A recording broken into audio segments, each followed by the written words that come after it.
So yun guys, may nagtanong, di ba kapatid nyo po si Ate Mitch?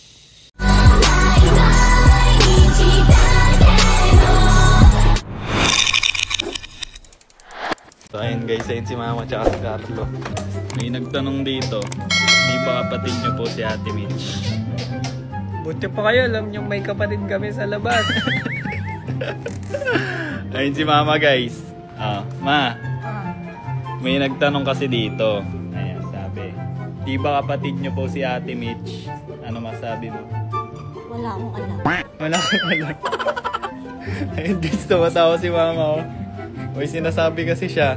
E pa kayo, alam nyo na may kapatid si Yaji. Tinae ko lang yan. Tumae lang ako tapos biglang naging kapatid na nila si Jay.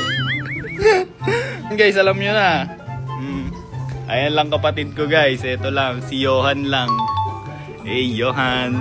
Saan galing yung Johan na yan? Si Johan Giancarlo. Ayan.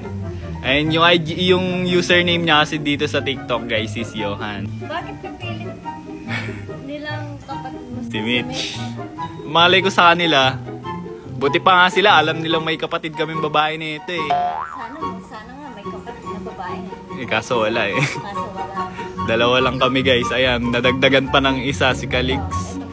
Si Calix to, ayan o. Di tatlo na kaming lalaki ngayon. Nagkabunso si Mama. Ay! Ay! Iyabang. Lapit na birthday mo, bebe. Lapit na birthday. Ayan guys. Lola mode muna si Mama.